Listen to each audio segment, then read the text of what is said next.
Alors, dans l'enceinte du stade, vous confirmez avoir vu les corps en grand nombre? Oui, je le confirme. Vous le confirmez? Je le confirme. Est-ce que vous avez vu des femmes qui se faisaient traîner pour les violer? Je n'ai pas vu. Vous n'avez pas vu? Je n'ai pas vu. Dans l'enceinte, quels sont les corps que vous avez reconnus? De la gendarmerie, de la police, des militaires. Vous avez reconnu quel corps?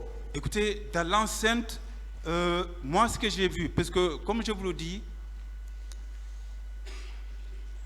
j'étais j'avais quitté la pelouse. J'étais derrière la tribune couverte, entre la tribune couverte et le palais omnisport. J'étais à ce niveau-là, quelque part, là-bas, arrêté. Donc, de là où j'étais, c'était peut-être un peu difficile de voir tout ce qui se passait, c'est clair, mais évidemment, j'ai vu des militaires. Ce que j'ai vu, ce sont des militaires. Je n'ai pas vu à l'intérieur, là, des policiers. Je n'ai pas vu. Est-ce qu'à l'intérieur, vous avez vu des gendarmes qui étaient abolis? À l'intérieur, ce que j'ai vu, ce que j'ai remarqué, parce que vraiment c'était assez difficile, c'était des militaires. C'était des militaires. C'était des militaires. Et qui tiraient à tout... Le coup qu'on vous a administré au niveau du bras, ouais. Vous dites que c'est un élément de la gendarmerie qui portait le body noir. Absolument. Qui avait un poignard à main. Oui, non, il a sorti le poignard de sa poche. Il ne l'avait pas à main, mais il l'a sorti de sa poche. Mais je voudrais savoir, est-ce que vous confirmez que c'est un élément de la gendarmerie qui appartenait au colonel Keboro? Parce que c'est ces éléments qui portaient le body noir. Oui, ça je le confirme. Vous le confirmez? Je le confirme. Et c'est lui qui est l'auteur de ce coup? Absolument. Également, vous avez parlé d'un haut gradé. Un haut gradé qui vous a sauvé. Oui. Vous le reconnaissez ou... Non, je ne le connais pas. Honnêtement, je ne le connais pas. Je ne l'ai pas vu. Je ne le connaissais pas, mais lui, il nous avait vus à la baie parce que le capitaine Dadis était content. Il a dit, mon frère Amadou de la BBC et Mouktar de RFI sont là. Le monde entier saura ce qui s'est passé au Fouta. Donc, lui, il nous a vus à la baie parce qu'il était à la baie. C'est pour ça qu'il a dit non, laisse-les, je les connais, c'est des journalistes, on était ensemble à la baie. Mais même si vous l'amenez ici, je ne peux pas l'identifier. Je vous remercie, Monsieur le Président.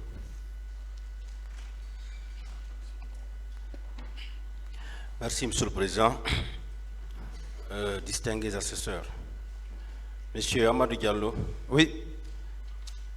Moi, je voudrais tout d'abord vous témoigner toute notre compassion.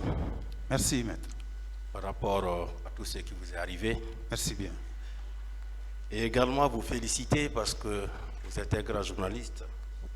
Merci. Durant des années, vous nous avez vraiment bien bercé avec vos reportages. Merci beaucoup. Et je vais continuer donc à vous poser quelques questions de précision. Et vous dites que colonel Keboro, il a dit à M. Sidi Touré qu'il était présent aux côtés du président Dadis lorsqu'il échangeait au téléphone. Oui. Vous le confirmez? Oui, je le confirme, oui. Je le confirme et j'ai même l'enregistrement. D'accord.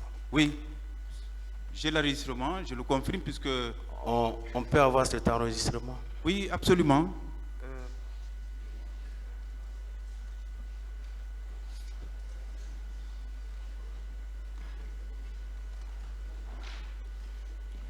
Monsieur le Président, voilà le matériel que j'ai utilisé le 28 septembre. C'est le micro, il est à Vachy maintenant, et c'est l'appareil, c'est un appareil Marantz. Le jour du massacre, c'est ce matériel-là que j'avais. C'est avec lui que j'ai enregistré tout ce que j'ai enregistré. Et j'avais enregistré avec cet appareil. Et ce micro, le colonel Keboro, quand il disait à Sidia, ce n'était pas 1 heure, j'étais assis à côté. J'ai l'enregistrement sur clé USB et sur d'autres supports, aussi sur mon téléphone. Monsieur le Président, avec votre permission, on peut mettre cet enregistrement à la disposition du greffe? Oui, vous allez le passer au conseil qui vont et qui pourront le mettre à la disposition du tribunal. Nous en avons besoin. D'accord. Merci. Je vais continuer.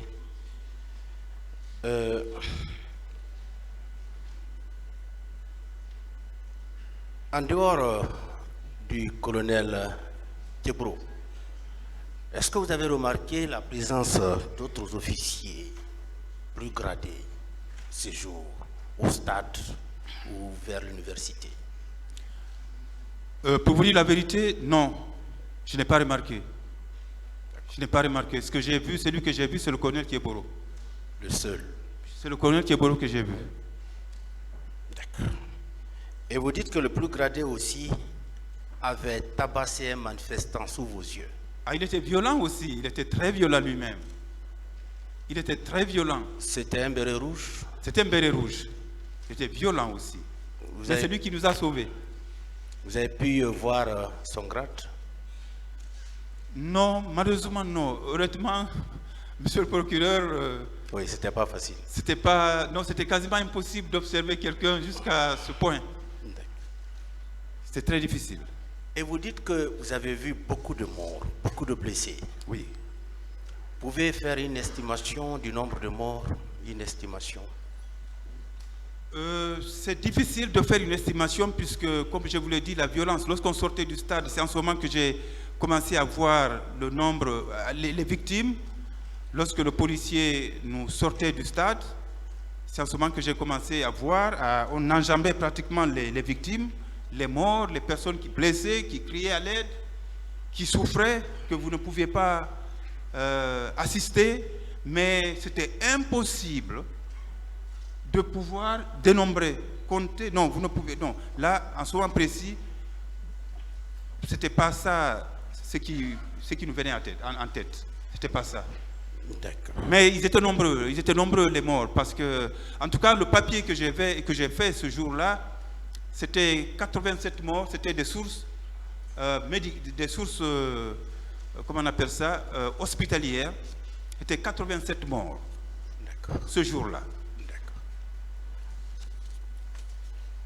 Et toutes les issues du stade étaient fermées, bloquées, n'est-ce pas? Vous avez remarqué ça? Oui, les issues étaient fermées.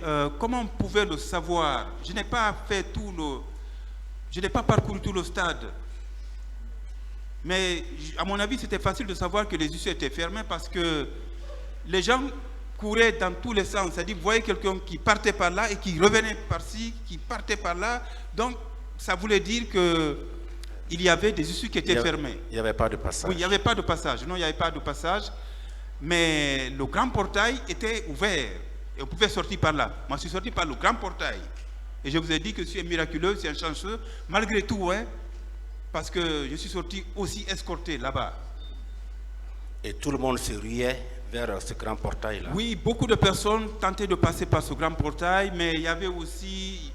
J'ai même vu un mur non loin de ce grand portail qui était un mur adjacent au commissariat qui avait été pillé, brûlé, je crois qu'un mur qui s'était effondré. Oui, je pense que sous la pression des manifestants qui cherchaient le passage à tout prix, je pense qu'il y a un mur qui s'était effondré. D'accord. Et pour vous, ce carnage-là, ces massacres, quelle est l'impression que ça vous a donné? Non, c'est la tristesse, c'était dommage, c'était triste, c'était malheureux parce que je suis en train de faire un livre, de rédiger un livre autobiographique sur ce que j'ai vu depuis que je couvre l'actualité guinéenne, l'actualité politique, l'actualité économique, l'actualité sociale, parce que journaliste de la BBC et même avant de la RTG, depuis 1986, j'ai intégré la RTG en 1986. J'ai commencé à couvrir l'actualité politique guinéenne, à observer cette actualité. Donc, je suis en train de faire un livre autobiographique et je dis que ce qui est arrivé au stade, c'était lamentable puisque ça n'aurait pas dû arriver, étant donné que c'était juste une manifestation. et qu'il fallait laisser les gens aller manifester. Ce jour-là, d'ailleurs, il n'y avait même pas de sonorisation. Aucune disposition n'avait été prise. Donc, Sidia ne pouvait pas se faire entendre. Selou ne pouvait pas se faire entendre. Mouktar Diallo, François Fall, Jean-Marie Doré ne pouvaient pas se faire entendre. Personne ne pouvait se faire entendre. Donc, les leaders et leurs militants allaient se retrouver là. Ils allaient chanter, danser et prier aussi. Mais après, ils se seraient retournés à la maison sans rien. Donc, je dis, c'était pas une idée intelligente de la part des militaires de se déployer là et d'avoir fait ce qu'ils ont fait. Sincèrement, c'est déplorable.